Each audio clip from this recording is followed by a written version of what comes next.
In this first episode, a shadow of the past, elves, HARFOOTS, humans, and dwarves, a new adventure in Middle-earth begins. Beware, spoilers ahead. Set thousands of years before the events of the Hobbit and Lord of the Rings trilogies, this examines the origins of Galadriel, Elrond, and Sauron himself. In Valinor, child elves bathed in golden light play along a riverbed, while young Galadriel constructs a boat out of folded parchment. When another elf child sinks it, Galadriel seeks solace from her big brother Finrod. He explains that a stone sinks because it is looking down into the dark water, whereas a boat floats because it is looking up to the light. Galadriel asks Finrod how she knows whether to follow the lights in the sky or those reflected in the water. Finrod responds in hushed tones only she can hear. "We had no word for death because we thought our joys would never end," Galadriel explains. However, the great foe Morgoth put an end to such idealistic thinking. With the destruction of the two trees of Valinor, the elves sail east across the sundering seas to Middle-earth to battle Morgoth's orcs and restore peace. Morgoth and his orcs are defeated, but the elves learned many words for death, one of whom was Galadriel's beloved brother. The orcs are on the run, but they are still led by Morgoth's most ardent disciple, Sauron, whom Galadriel vows to track down. The wound Sauron slashed into Finrod's flesh is burned into her mind, a three-pronged sigil bathed in fire and blood. After centuries of searching, Galadriel leads a band of elves up a snow-covered mountain face in Forodwaith, the northernmost waste. Despite Tondar's objections, she leads the party through a blizzard and into a massive ruin of jagged stone. Galadriel discovers the three-pronged sigil carved into the stone while surrounded by orc corpses embedded in the walls, a sign that Sauron survived.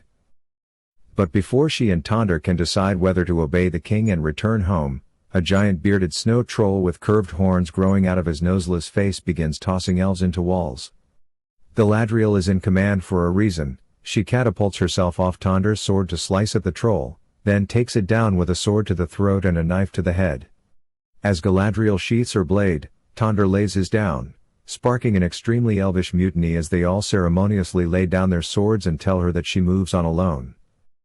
A pair of hunters with enormous part wing, part moose antler appendages on their back trek the green and hilly landscape of Rhovanion, the wilderlands east of the Anduin. The HARFOOTS, a type of hobbit, emerge from hiding as they travel, appearing from tall grasses and tree trunks. A whole hobbit village sheds its disguise and returns to bustling, gossiping life. Sadok Burrows is unsettled. Hunters rarely come this far this early. Meanwhile, the Harfoot children are picking wild berries outside the village under the supervision of Nori Brandyfoot. It's idyllic, until a tiny Harfoot shows Nori a massive, clawed footprint in the mud. She rushes the kids home just as a large, furry, and sharp-toothed creature appears. To Lindon, the High Elven capital. A messenger approaches a young Elrond as he sits writing in a yellow-leaved tree. He won't be invited to the next council meeting because he isn't an elf lord. Good news, his friend Galadriel has arrived, resplendent in a gleaming gold gown and sumptuous green velvet. She cleans up nicely when she isn't battling snow trolls in an evil blizzard-ravaged fortress. She tells Elrond about the sigil she discovered in the stone and expresses her desire for the king to send her back out, but Elrond warns her not to disobey the king again. Nori, unlike the rest of the Harfoots, can't help but feel there are wonders in this world that they haven't yet seen. Marigold, her mother, encourages her daughter to find happiness in their village. The Harfoots are the only creatures in Middle-earth who are solely responsible to their community, and it is through this relationship that they survive.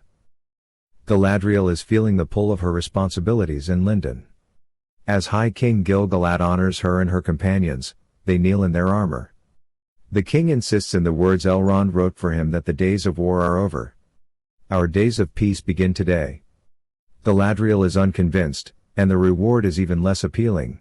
The heroes will be escorted to the Grey Havens, her sun-drenched childhood home, to dwell for all eternity in the Blessed Realm, the far west, the undying lands of Valinor. They're finally going home.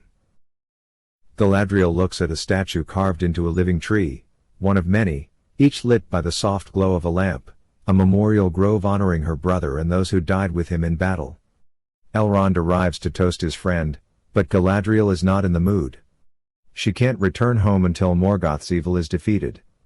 As Elrond promises to take up her task if the evil reappears, the memorial lights stretch out behind them in both directions, as far as the eye can see, a reminder of how much has already been lost.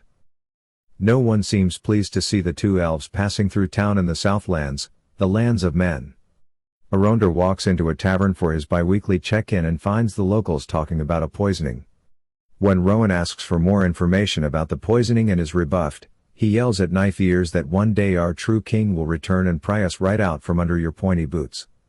Arondr goes out back to share a charged moment with Bronwyn, a local healer who appears to be more delighted to see him than anyone else in town. However, Medhor reminds Arondr that the elves are here to keep an eye on the town, not to flirt with its residents. Elves and humans have only attempted to pair up twice, and both times have ended tragically. The odds are stacked against Arondr and Bronwyn sharing more than fleeting glances. When they return to their outpost, their chances do not improve. The High King has declared the war over and disbanded the far outposts. The Watch Warden, Revion, discovers Arondr moping atop a watchtower.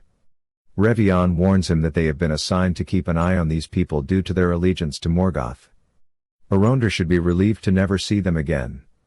However, there is one person Arondr must see again. He discovers Bronwyn at her home and declares that he has expressed his feelings for her 100 times over, in every way except words. But before he can say those words, a man arrives with his cow to be healed, and the inky black goo that Arondr milks from it dampens the romantic mood. He and Bronwyn set out east to see where the cow had last grazed. Could this be connected to the mysterious poisoning that the tavern patrons were discussing? Rowan, the angry boy from the tavern, and Bronwyn's son Theo sneak into a barn while Rowan taunts Theo about his missing father. Theo, on the other hand, is barely listening because he has a task at hand. He pulls a broken sword he's been hiding from under the rickety floorboards, which is exerting an enigmatic influence over him.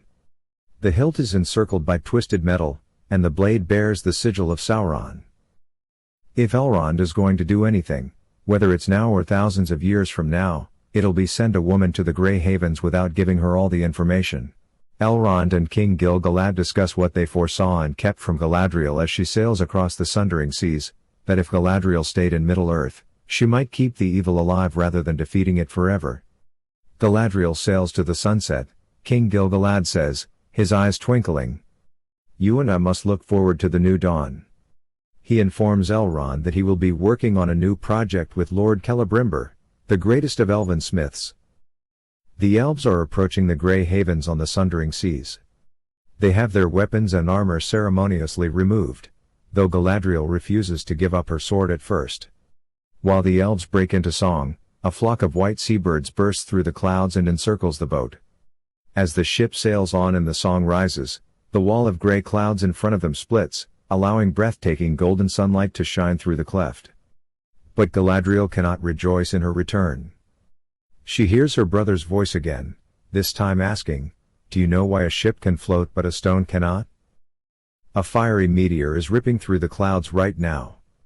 The elves on the boat notice it, and Arondr and Bronwyn instinctively clasp hands as it burns its path across the sky in the Southlands. Galadriel steps back from the blinding golden light as sea spray falls like rain, like tears, and her younger self wonders the same thing: how will she know which lights to follow? We now hear the response that was previously only whispered: sometimes we cannot know until we have touched the darkness. She has, and she now knows. Galadriel jumps overboard, into the shimmering light above her, and surfaces just in time to see the wall of clouds close in again, shrouding the sea and her in darkness.